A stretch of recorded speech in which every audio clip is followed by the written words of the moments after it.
네, 잘 쉬었습니까? 이제 3교시 수업하도록 하겠습니다.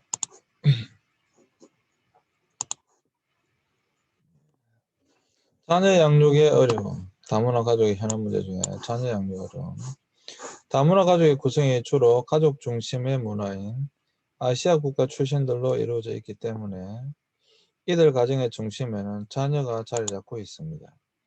근데 여기 어려움이 뭐냐 하면 한국식으로 적절한 교육 방법을 몰라서 제대로 양육하지 못하는 어려움이 21%. 자녀 양육을 도와줄 사람이 없어서 19.3%.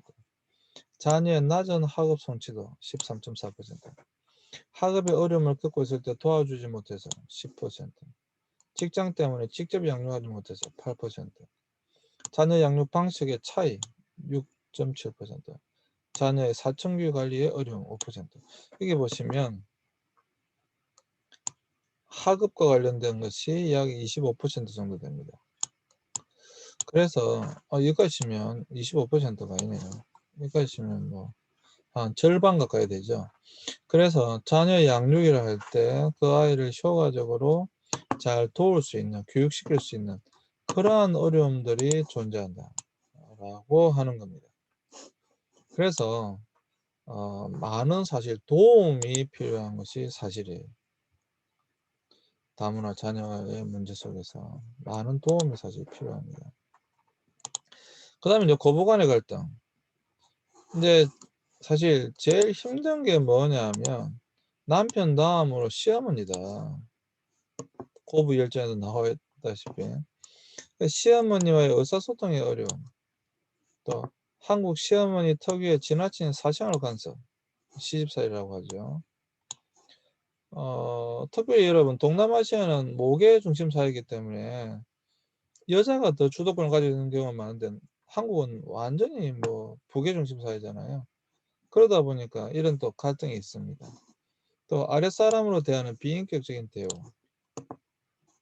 강제성 취업 요구 또는 취업 반대로 인한 고부 갈등 문제, 남편과의 갈등이 시부모와의 갈등 문제로 비화되는 경우, 아이에 대한 시어머니의 무관심, 며느리의 외부 활동에 참석해서 감시하는 것, 한국 고유의 전통적인 시노이와의 이해 부족에서 오는 갈등, 또 치매 또는 장애가 있는 시부모님 부양 문제 등이 갈등의 원인으로 나타났다. 뭐 이거는 뭐 우리가 너무도 쉽게 잘 이해할 수 있는 부분이죠. 네. 사실 이러한 것들을 다뤄보면 다 재밌는데 어쨌거나 그렇습니다.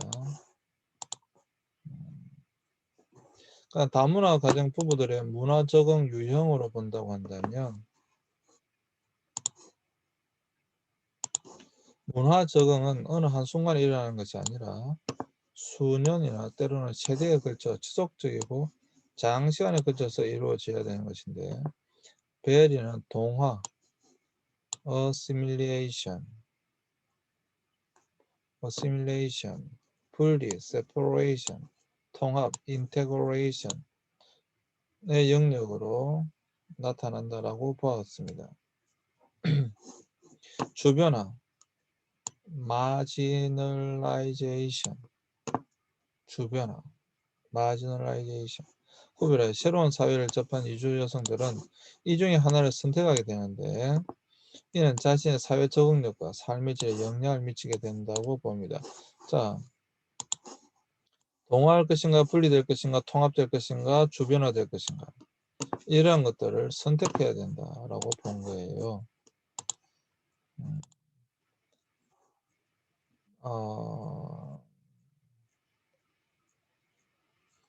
다시 이거는 좀 보겠습니다. 그러면 동화 영역, 그 사회에 잘 동화되어져 살아가는가, 아니면 분리 영역, 분리되는가, 아니면 통합되는가, 내 문화나 그런 것들을 아예 그 사회 속에 통합시켜 버리는가. 동화와 통합은 또 달라요. 주변은 아예 그냥 그 사회 줄에 포함되지 못하고 주변화되는가. 굉장히 중요한 숙제입니다. 이거는 굉장히 중요한 질문이에요. 자, 다문화 가족의 일상생활 및 가치관의 차이점. 첫 번째, 언어, 의사소통을 본다고 한다면 의사소통 장애 및 심리 위축. 우선 대화 상대가 부족하고 자녀들도 어린이집 등에서 배워 언어가 숙달되면 엄마를 무시하거나 의사소통이 원활하지 못하면 의사소통의 오해로 인해 가족 간의 갈등이 발생하고 특히 한국어 습득의 기회를 갖기도 전에 급변한 일상생활, 출산과 양육, 가정의 대소살 책임 등을 인해 적응 자체가 어려워진다. 그래서 일단 언어를 배우는 것이 굉장히 중요한 부분이다 라고 하는 것입니다. 어떻게 하면 언어를 배우게 할 것인가? 굉장히 중요한 부분이 되겠습니다. 어떻게 하면 언어를 배우게 할 것인가? 굉장히 중요한 부분이다.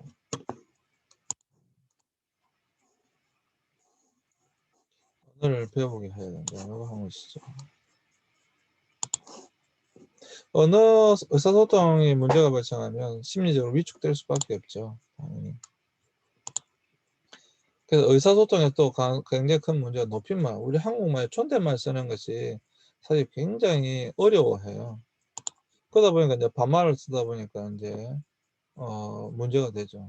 버릇없다는 점 얘기 되는 거죠. 또 발음 및 언어 습득. 발음하기 어려워요. 우리나라 말이 쉬운 말이 아니죠. 이 발음이라든지 이런 것들이. 그래서 발음하기 어렵다. 우리나라 말 발음하는 것이. 내가 알고 있는 중국의 한 유학생은 정말 토픽도 6급이고 거의 한국 사람처럼 말을 하는데 발음은 안 돼요. 100만 원이 배만 원. 똑똑해, 또또해. 그 받침 기억 발음이 안 되는 거예요. 그러니까 다른 사람들이 오해할 소지가 있죠. 이해를 잘못하는 거죠. 배만 원. 여러분 배만 원이 100만 원으로 보입니까? 또또해. 똑똑했는데 또또해. 뭐 이러니까. 근데 그런 발음이 어느 쪽에 어려움이 있다. 일상생활 속에 이제 의식주 속에는 식생활, 국가별 차이점이 분명히 있죠. 한국 음식의 적응에 대한 강요, 출신국의 식생활 문제에 대한 자료의 부재, 식생활 적응 과정의 오해와 적응의 어려움이 분명히 있습니다. 우리나라는 밥과 국이 꼭 있어야 된다든지 대부분 매운 음식이죠. 출산 후에 미국밥을 먹어야 된다든지 종교상 금지되는 특별히 무슬림들이 이슬람교에서 금지된 음식을 먹어야 된다든지 이러한 이제 문제들이 발생하고 있는 것이죠.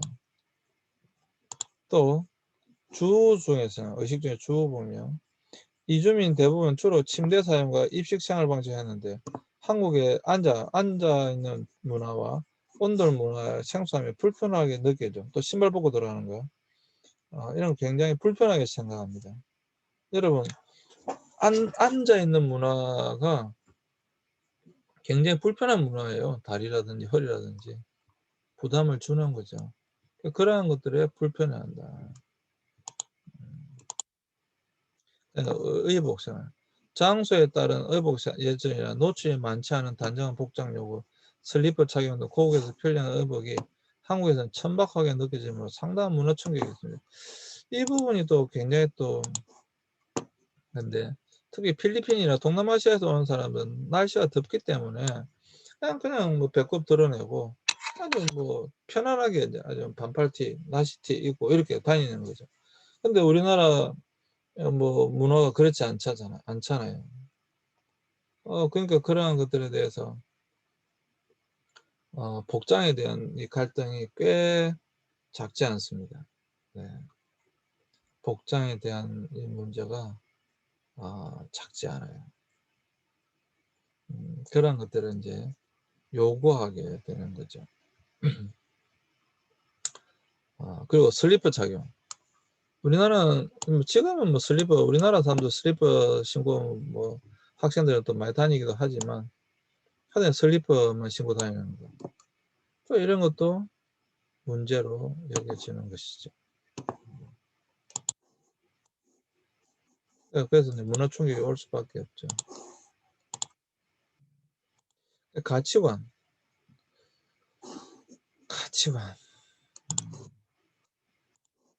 남존 여비의 문화.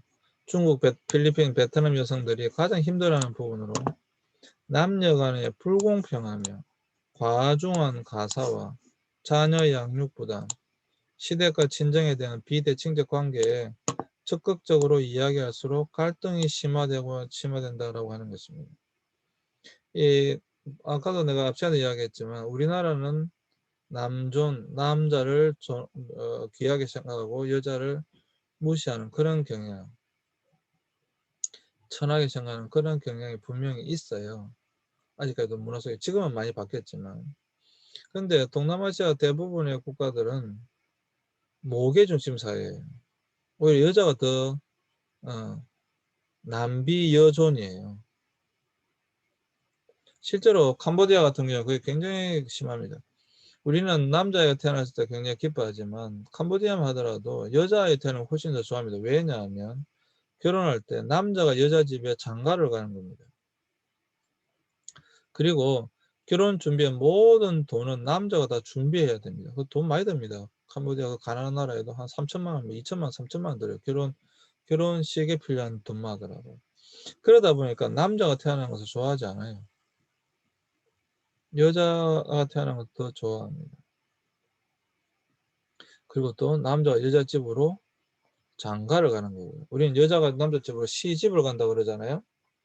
근데 장가를 가는 거죠.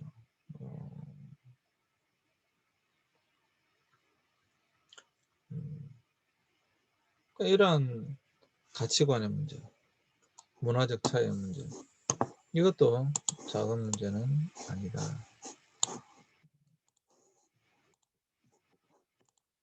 가치관에서 가사, 자국과 달리 가사일은 무조건 아내의 일이라고 생각하며 자녀가 어릴수록 아내가 경제활동하는 것을 꺼려하면서도 부족한 생활비를 제공해야 된다.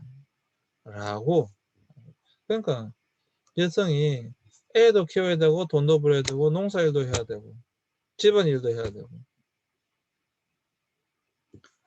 82년생 김지영 보면 여러분 어떻게 생각하시는지 모르겠는데 보셨는지 모르겠죠. 82년생 김지영이 보면 그렇게 나오죠.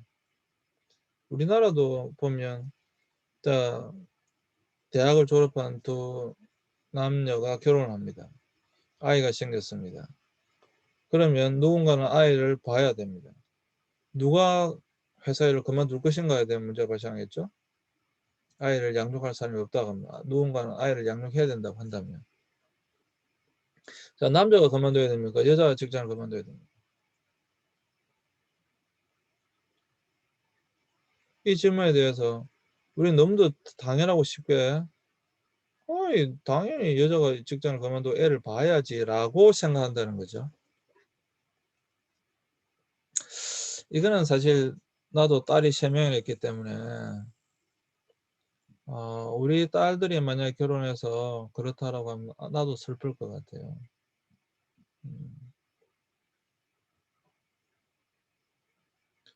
그래서 저도 그렇게 생각합니다. 그냥 남자와 여자가 이제 맞벌이 부부 둘 다 돈을 벌어야 됩니다. 또 둘 다 대학을 다 졸업했으니까 충분히 자신의 전문 영역에 돈을 버는 게 맞고요.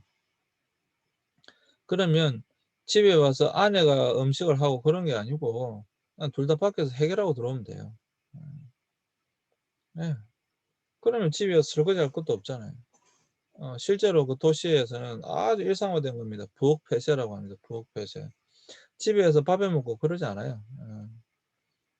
지금 하루 종일 밖에서 피곤한데 뭐 집에 와서 두꺼대 음식하고 밥 차려 먹고 그래요. 옛날처럼 뭐 집에서 남편만 기다리고 있는 동안 그렇지 않잖아요. 그러니까 이런 문화도 사실 우리의 인식도 바뀔 필요가 있다. 우리의 인식도 바뀔 필요가 있다라는 생각을 합니다.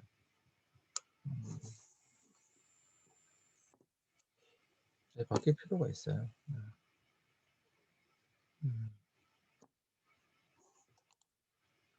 자녀 양육관, 나라마다 다른 자녀 양육 방식으로 인해 갈등이 나타나고 있다. 당연히 이거는 뭐 우리가 쉽게 갈등이 충분히 나타나겠구나 라고 생각해 볼 수 있죠. 또 가치관에서 이제 빨리빨리 문화. 이게 또 여러분들이 고부 일정 보시는지 모르겠죠. 보시면 자주 나타나는데, 우리는 빨리빨리 문화가 있어요. 빨리빨리 문화. 우리는 보편적인 낮잠 문화와 여유에 있는 천천히 문화가 빨리빨리에 익숙한 한국의 가족들에게는 게으름 혹은 느리는 것으로 간주되어 갈등이 생깁니다. 자주 보시면 필리핀이나 뭐 이렇게 온 아주 어린 세대기, 나 때문에 자야지 이제. 왜 그날은 주로 2시에서 4시 사이에는 일을 안 하고 잤으니까, 더우니까. 근데 우리나라가 그렇습니까? 우리나라 뭐 2시부터 4시까지 자는 시간 이런 게 없잖아요, 우리는. 그러니까 여전히 일을 해야 되는 거예요. 또 빨리빨리 일을 해야 되는 거죠. 근데 동남아시아 다 더운 나라에서 온 사람들은 빨리빨리가 안 되죠. 빨리빨리 문화도 아니고. 그러니까 어떻게 됩니까? 갈등이 생기는 거예요. 빨리빨리가 안 되니까. 빨리빨리 문화가 아닌데 빨리빨리 하라 그러면 되겠습니까? 그죠? 그러니까 빨리빨리가 안 되는데 빨리빨리 하라 그러니까 당연히 갈등이 생기는 거죠. 그런 문화가 아니고 그렇게 살아오지가 않았는데.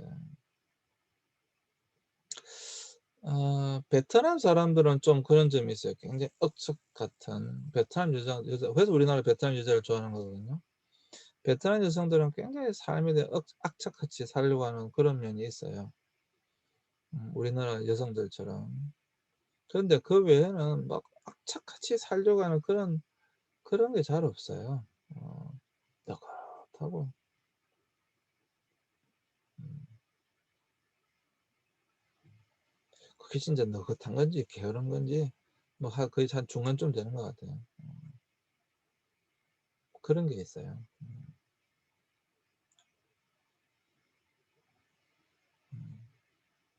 그러니까 당연히 이런 거는 부부 간의 갈등으로 나타나겠죠.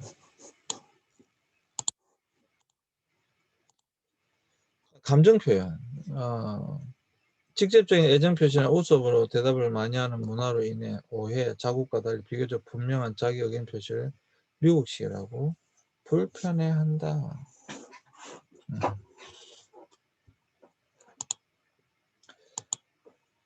대인관계, 밤문화, 잦은 술자리와 회식 문화를 저지할 경우 사회생활을 막는다고 간주하는 인식의 차이가 있다. 이건 대인관계 속에서의 문화 차이. 또 종교, 특별히 종교적 특성에 관한 출신국 태국이나 필리핀이나 인도네시아, 태국은 불교고 필리핀은 뭐 카톨릭적인 요소가 강하고 인도네시아는 이슬람 무슬림들입니다. 아주 심한 갈등이 발생하고 있다. 종교적 갈등이 작지 않은 부분입니다. 사실 종교적 갈등이 일어나면 살기가 만만치 않아요. 어,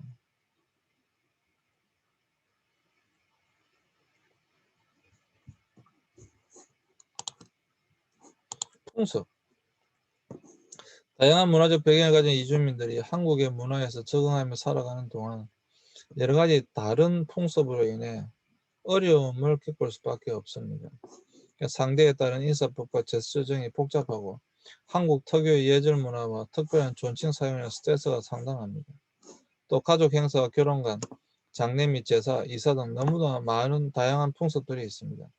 특히 임신과 출산 및 산후조리의 풍습은 나라마다 다양하며 자녀를 양육하는 관습 역시 다르죠. 그러다 보니까 많은 문제가 발생하게 되는 것이죠. 풍습, 또 문화가 다른 거죠. 그러니까 그런 문화가 다르다 보니까 문화 속에서 나타나는 어려움들 많죠. 특별히 한국의 예의 문화, 예절 문화, 존칭 사용, 이 한국어 배울 때, 어, 그러니까 시어머니나 뭐 반말하는 듯한 표현들.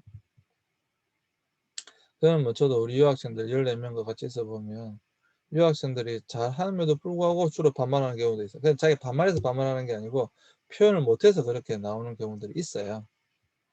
예, 있어요. 음, 그러니까 그런 문화적 차이, 당연히 뭐 문제가 발생할 수밖에 없겠죠. 그리고 제사라고 하는 것은 거의 우리나라에만 있습니다.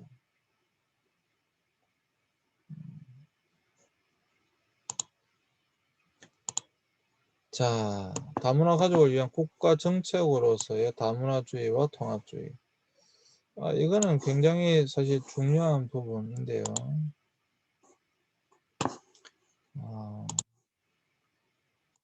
자, 다문화주의는 뭐냐면 호주와 캐나다에서 지향하고 있는 정책으로 개인들이 자신의 고유한 문화를 유지할 수 있도록 보장하는 것이 헌법 원리의 사회 이념과 가치에 합치한다는 개념으로 문화적 다양성과 사회의 통합을 조화시키는 시도이다. 말 그대로 다문화주의예요. 그러니까 각각의 문화를 인정한다 이 말이죠. 각각의 문화를 인정한다. 그러니까 각각의 문화를 인정하고 각각의 문화에 맞게끔 살아가면 된다. 왜 호주와 캐나다에서는 이게 가능하냐 하면 본래 이들은 이민자의 나라이기 때문에 가능한 것입니다. 중심되는 하나의 문화가 없기 때문에 가능한 거예요. 원래가 어떤 중심된 하나의 문화로 간다고 한다면 또 문제일 수 있겠지만 호주나 캐나다는 워낙 처음부터 이민자들이 세운 나라이기 때문에 이 이민자들이 세운 나라이기 때문에 각 이민자들의 각각의 고유한 문화들을 인정해 줄 수밖에 없었던 것이죠. 그러다 보니까 처음부터 다문화주의였기 때문에 지금도 다문화주의를 계속 하고 있는 것입니다. 이에 반하여 통합주의는 프랑스에서 발전한 방식으로 이주민들에게 동화주의 정책을 실시하면서 문화와 종교가 다른 사람들도 프랑스 시민으로서 프랑스법 앞에 평등한 공화국 정책을 추진하였으나 이민자들의 사회 부적응과 새로운 세대의 공교육 영역의 편입에 인하여 동화 정책의 한계와 함께 중요한 이슈로 부각되고 있다. 그러니까 동화주의가 뭐냐면 동화주의가 너희가 우리나라에 왔으니 우리나라 문화를 따르라 라고 하는 것이 동화주의입니다.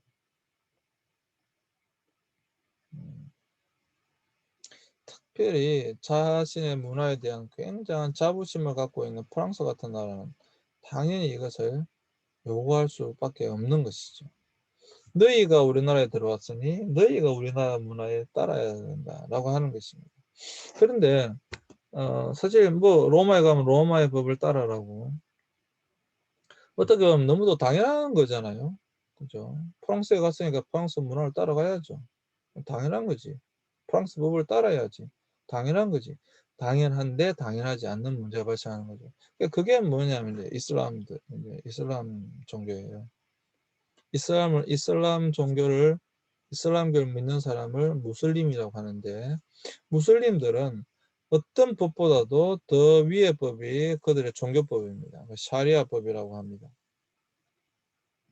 근데 그 샤리아법을 버리고 프랑스에 왔다고 해서 프랑스 법을 따르라. 그리고 프랑스 문화를 따라야 된다. 라고 하니까 이들은 자신들의 종교적 신념이 워낙 강한 사람들이다 보니까 그것에 대하여 반발하는 거죠. 그러니까 프랑스에서 대표적으로 내세운 법이 뭡니까? 시내에서는 그 아시죠? 그 무슬림들이 입는 옷, 차도로 공공장소에서는 차도를 입을 수 없다. 이래 된 거예요. 그러니까 어떻게 되겠습니까? 무슬림들은 공공장소에는 반드시 차도를 입어야 되는데 그것이 그들의 종교적 신념인데 길거리에서는 차도를 입지 마라 그러니까 어떻게 되겠어요? 그러면 당연히 충돌이 발생할 수밖에 없겠죠. 뭐 굉장히 큰 충돌이 발생할 수밖에 없죠. 그래서 프랑스에서 사실 뭐 여러 가지 문제들이 실질적으로 발생을 했죠. 다문화 사회로 갈 때 사실 굉장히 중요한 포인트입니다. 이게 무엇을 할 것이냐, 다문화주의로 갈 것이냐, 통합주의로 갈 것이냐, 동화주의로 갈 것이냐. 여러분 우리나라는 어디로 가야 될 것 같아요? 다문화주의로 가야 될 것 같아요? 동화주의로 가야 될 것 같습니다. 자, 너희가 한국에 왔으니 한국의 문화를 따라야 된다. 라고 보십니까? 아니면 뭐 너희는 너희들 문화대로 살아 라고 보십니까? 작은 문제 아닙니다, 이거. 네. 사실 굉장히 심각한 부분이죠. 굉장히 심각한 부분이고 굉장히 중요한 부분입니다. 굉장히 중요한 부분입니다. 또 굉장히 심각한 부분이고.